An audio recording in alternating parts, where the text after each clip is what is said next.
I want to go just play this one clip, too, of Kristen Welker from NBC asking Sean Spicer whether the detention was necessary of a 5-year-old girl.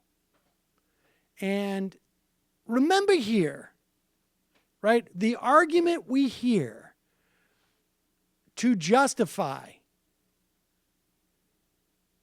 a ban or increased profiling, right, is that what's the point of looking at grandma, of white grandma, when we know she's not a terrorist? Well, I don't think he realizes he's stepping all over his own talking points here. Here's Sean Spicer, who went out and got a new suit. Sean, thanks. Jihadist groups celebrated news of the travel ban over the weekend, indicating that they see it as a recruiting tool.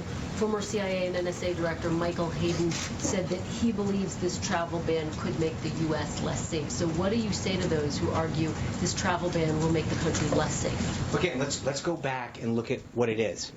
7 countries that the Obama administration had already identified needed further travel restrictions. They didn't issue a ban. I understand that, but what I'm saying is Pause that it the for 1 president second. recognized. And those countries did not need further travel restrictions. People who came from a different country that didn't require visas going through those countries needed the same requirement that those 7 countries already had, which is you need to get a visa. But continue.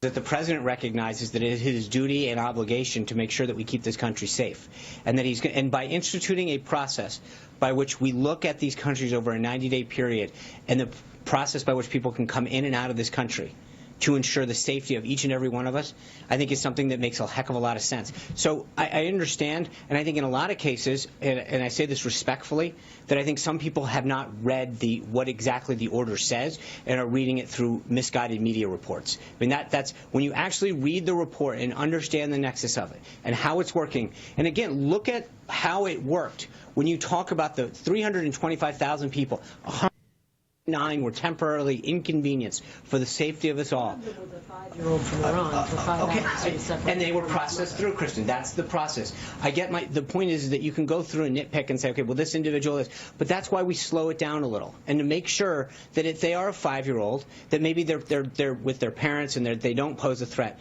But to assume that just because of someone's age or gender or whatever, that they don't pose a threat would be misguided and wrong. Let me just ask you about the role. There you go. But I mean, if they're white, if they're Christian, then you can assume that they're okay. I think there's a part you're not getting about this. They're not white.